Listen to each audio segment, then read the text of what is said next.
Donc, sans tarder, nous allons passer à une brève présentation du GCM qui est en anglais Global Church Movement ou en français Mouvement Global des Églises et les valeurs du Campus pour Christ.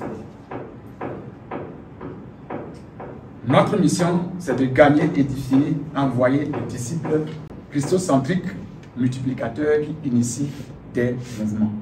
Notre vision, c'est de voir des mouvements spirituels partout, afin que chacun connaisse quelqu'un qui suit véritablement Christ.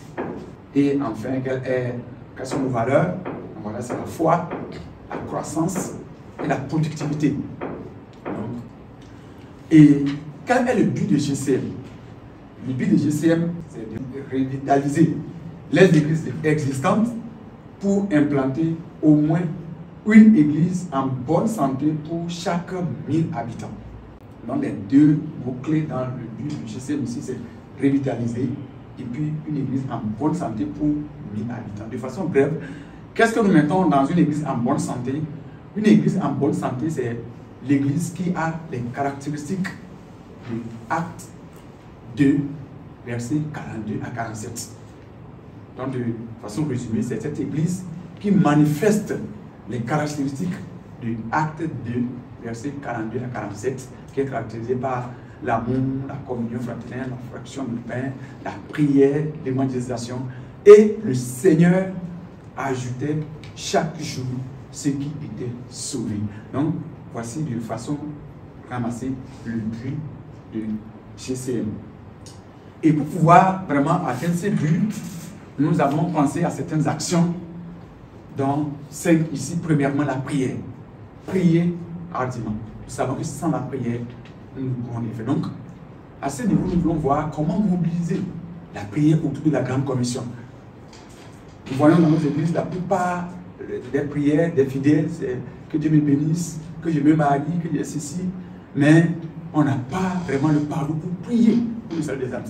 Seulement nous, les pasteurs, les évangélistes, mais les fidèles, tel que notre objectif à ce niveau, c'est de comment vraiment avoir, sur toute l'étendue du territoire, comment avoir des élans de prière pour la Grande Commission.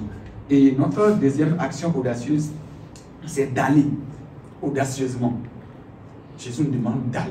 Comment aller audacieusement pour avoir au moins une église pour 1000 habitants. Et troisième action audacieuse, c'est la mobilisation. Mobiliser hardiment au moins 50 volontaires, que ce soit pasteurs, diacres, qui vont vraiment s'engager avec nous pour vraiment pousser ou bien booster ce fait d'avoir une église pour 1000 habitants. Et la quatrième action audacieuse, c'est le partenariat. Le partenariat. 1 plus 1 est supérieur à 2. La Bible dit dans Ecclésiaste que 2 valent mieux qu'un. Donc c'est pour dire que quand nous sommes ensemble, nous sommes plus forts. Et donc à ce niveau, nous voulons vraiment avoir un partenariat avec les églises. Comment les églises peuvent fédérer, comment les églises peuvent travailler. Le partenariat ne veut pas dire une uniformité, non.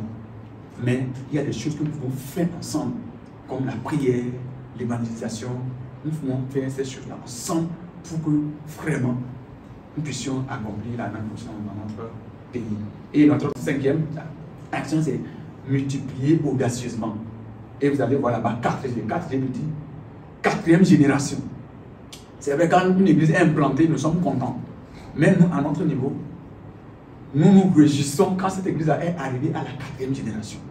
Si la première église qui est implantée a capté la vision et a aussi implanté une nouvelle église, et cette deuxième église a capté la vision jusqu'à la 4e génération, c'est à la 4e génération que nous nous réjouissons. Donc, notre cinquième action audacieuse, c'est comment amener cette église à aller jusqu'à la 4e génération. Donc, pour qu'une église puisse atteindre la 4e génération, il faut que ce soit une église en bonne santé. Donc, voilà nos actions.